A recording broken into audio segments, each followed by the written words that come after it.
మనం నిజాయితీ ఎందుకు ఉండాలి, వాళ్ళకి ఎందుకు కొట్టేయాలి? వాళ్ళు కష్టపడి సంపాదించింది కాదు కదా. నీలాగో నాలాగో మా మహిళా సోదరులాగో కాయ కష్టం చేసి గడ్డపరులతో పారలతో పని చేసిన డబ్బులు కాదవి. మనం డబ్బే కట్టే పన్నులనే వాళ్ళు ఎరవేసుకొని ఆఖరికి రాష్ట్ర సంపదను కూడా దోచుకున్నారు. భూములు మొత్తం మన దగ్గర భూములు లేవు. భూములు మొత్తం వాళ్ళ చేతుల్లోనే ఉన్నాయి. ఏమైపోయి భూములు ఎలా పోయి మాయమైపోయారా? వాళ్ళ చేతుల్లోకి వెళ్ళిపోయింది. అంటే వాళ్ళు రాసేసుకొని తీసుకున్నారు. మనం ఏం చేయాలి? వాళ్ళని అధికారం వచ్చి దించితేనే, మనం రాజ్యాధికారంలోకి వస్తేనే మన జాతికి న్యాయం జరుగుతుంది. ఒక ఎస్సీ సోదరుడు రాజ్యాధికారంలో ఒక మంత్రిగా ఒక ముఖ్యమంత్రిగా ఉంటే ఎస్సీలకు న్యాయం జరగదా?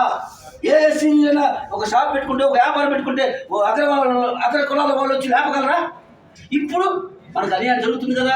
నువ్వు సరైన వ్యాపారం చేసుకుంటేనే నిన్ను వాళ్ళు ఓర్చలేరు. నీ వ్యాపారాన్ని వాళ్ళు లాగేసుకుంటారు. ఒక్క నెల రోజులు వాళ్ళు వ్యాపారం చేయరు. బాగా సాగుతుందంటే ఏదో ఒక ఆరాకొర ఏదో 10 రూపాయలు 5 రూపాయలు సంపాదించుకుంటే ఏమన్నారు. కానీ వేల వ్యాపారాలు లక్షల వ్యాపారాలు సంపాదిస్తున్నప్పుడు మాత్రం మన సరైన వ్యాపారం చేయలేరు మనల్ని. ఎందుకంటే రాజ్యాంగం వాళ్ళ చేతులు ఉంది. ఎంపీలు వాళ్ళు, మంత్రులు వాళ్ళు. ఆ మంత్రి ఫోన్ చేస్తారు, లేకపోతే ఎమ్మెల్యే ఫోన్ చేస్తారు పోలీస్ స్టేషన్. వాళ్ళ మీద కేసు పెట్టి బొక్కలిపో తీసే షాప్ తీసే అకౌంట్ తీసే. ఏది అది ఎవరు భాగ్యం? 87 దశాబ్దాలుగా ఇప్పటికీ మనకి ఇంత మనం అనగదొక్కబడుతుంటే మనం కళ్ళు తెరవుతా? కళ్ళు తెరవాలి. ఇప్పుడు మేము చెప్తుంది ఏంటంటే, మనం ఎస్సీ ఎస్టీ బీసీలం కలిసి ఒక తాటి మీదకి రావాల్సిన అవసరం వచ్చింది. అప్పుడే మనకి రాజ్యాధికారం అతి తొందరగా రాబోతుంది. మనం చేసిన ఒకటే, వాళ్ళకి ఓసీల ఓట్లు మనకు వద్దు, బీసీల ఓట్లు వాళ్ళకి చేయొద్దు, వాళ్ళ ఓట్లు మనం ఏమని అడగొద్దు. మన ఓట్లు మనమే, మన సీట్లు మనమే. ఇంకొకటి, మనకి ఇప్పుడు రాజ్యాంగం ప్రకారం రావాలిగా. రిజర్వేషన్ అనేది ఎలా రావాలి అంటే, మనకు ప్రాతినిధ్యం, మేమంతో మాకంత ప్రాతినిధ్యం ఎలా రావాలి, ఎలా వస్తుంది? రాజ్యాంగంలో అంబేద్కర్ గారు రాశారు, ఆర్టికల్ 340 ప్రకారం ఒక చట్ట సవరణ చేయాలి, ఒక కమిషన్ వేయాలి, బీసీలు కూడా రాజ్యాధికారం ప్రకారంగా వాళ్ళకి రిజర్వేషన్ కల్పించాల్సిన అవసరం ఉందని. లేకపోతే ఆనాటి బ్రాహ్మణుల అగ్ర కులంలో ఆధిపత్యంలో ఉన్న నెహ్రూ గారు వాళ్ళు ఒప్పుకోలేదు. అక్కడ వాళ్ళకి అన్యాయం జరిగింది. ఆ తర్వాత వచ్చిన ఈ పూజ్య నాయకులు కూడా ఈ దశాబ్దాలుగా, ఇప్పుడు కాంగ్రెస్ కావచ్చు, తెలుగుదేశం కావచ్చు, ఇప్పుడు వైసీపీ కావచ్చు, బీజేపీతో సహా అందరూ కూడా మనకి అన్యాయమే చేశారు. అది ఒక్కొక్క టైంలో ఒక్కోసారి వాళ్ళకి అవకాశం వచ్చినప్పుడల్లా మనల్ని తొక్కేశారు. బీసీలకు రిజర్వేషన్ ఇవ్వాలంటే మాత్రం వాళ్ళకి చేతులు రావు. అగ్ర కులాలలో ఉన్న పేదలకు రిజర్వేషన్ అని చెప్పి 10% మాత్రమే ఉన్న అగ్ర కులాలు 10% రిజర్వేషన్ చేసుకుంటాయి.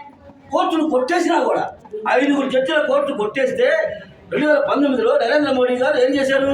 మళ్ళీ 7 జడ్జీలను పెట్టి ఈయన ఉన్న దాన్ని తీసుకెళ్ళి పార్లమెంట్లో పెట్టి రాజ్యాంగ సవరణ చేసి, ఆర్టికల్ 130 రాజ్యాంగ సవరణ చేసి 9th షెడ్యూల్లో పెట్టి ఆయన పాస్ చేసుకుని అమలు చేసుకున్నాడు. అగ్రవర్ణాల్లో 10% అమలు అవుతున్నాయి కదా. మరి బీసీలకు ఎందుకు అమలు చేయరు? బీసీలకు చట్టం ఎందుకు పెట్టరు? అలాగే మహిళా బిల్లు కూడా పాస్ చేసుకున్నారు కదా. ఆర్టికల్ 28 ప్రకారం బిల్లు పాస్ చేసుకున్నారు. అయినా మనం అడ్డుకున్నాం. ఎందుకంటే న్యాయం జరగదు మాకు, బీసీల కులగణన జరిపి చేయమన్నాం. ఇప్పుడు కూడా బీసీలకు కులగణన జరిపి దాన్ని పార్లమెంట్లో పెట్టి రాజ్యాంగ సవరణ చేసి 9th షెడ్యూల్లో పెట్టి ఆ బిల్లు పాస్ చేస్తే ఏ సుప్రీంకోర్టు కూడా అడ్డుకోచాలదు. ఇది పాలకులకు తెలుసు, కానీ చేయరు. ఎందుకంటే కోర్టు మీద నెట్టేస్తారు. 20 ఏళ్ళుగా కోర్టు మీద నెట్టేస్తుంది. అదే ఇందిరా సహాని కేసు అనేది ఒక వంక చూపిస్తారు. ఆ ఇందిరా సహాని కేసులో కూడా 9 మంది జడ్జీలు ఉంటే 2 జడ్జీలు మాత్రమే వాళ్ళ అభిప్రాయాలు చెప్పారు తప్ప అడ్డుకోరా. కానీ ఆ వంక చెప్పి ఎందుకు ఈ అన్యాయం జరుగుతుంది కోర్టులో కూడా మనకి ఇదే. ఇప్పుడు నేను చెప్పాను కదా, కోర్టుల్లో ఉన్నది కూడా అగ్ర కులాల వాళ్ళే టెస్ట్ చేసుకున్నారు. మన ఎస్సీ ఎస్సీ బీసీలు లేరు. అందుకే ఈ అన్యాయం. మనం ఒకే ఒక్క మార్గం మనకు మిగిలింది, ఓట్ల యుద్ధం. దానితో పాటు ప్రజలలోకి ఎక్కువ మనం తీసుకెళ్లాల్సిన అవసరం కూడా ఉంది. రేపు 22వ తారీఖు, ఈ నెల వచ్చే సోమవారం రోజు 22వ తారీఖు హలో బీసీ చలో విజయవాడ ధర్నా కార్యక్రమానికి పిలుపునిచ్చాం మనం బీసీ సంఘాల తరఫున. ఈ పిలుపుని అందుకొని బీసీ సంఘాలు ఎంతమంది వస్తారో మనకు ముందుగా అంచనా వేయలేం. కానీ నేను ఇప్పుడు ఇక్కడికి వచ్చింది, మన ఈ అందరినీ ఇక్కడ సమావేశపరిచింది కూడా అతి ముఖ్యమైన విషయం ఏంటంటే, 22వ తారీఖు జరగబోయే ఆ ధర్నా కార్యక్రమానికి మీరందరూ ఏ అవకాశం ఉన్నా, కారుల్లో వస్తారా, రైళ్ళలో వస్తారా, బస్సుల్లో వస్తారా, ఎలాగైనా సరే ధర్నా చౌక్ వస్తే అక్కడ వచ్చి ఎంతమంది వచ్చినా భోజనం ఏర్పాటు వరకు మనం చేస్తున్నాం. ప్రతి ఒక్కరికి భోజనం ఏర్పాటు చేసి 2 గంటల వరకు మనకు పర్మిషన్ ఇచ్చారు. ఉదయం 9 గంటల నుంచి మధ్యాహ్నం 2 గంటల వరకు.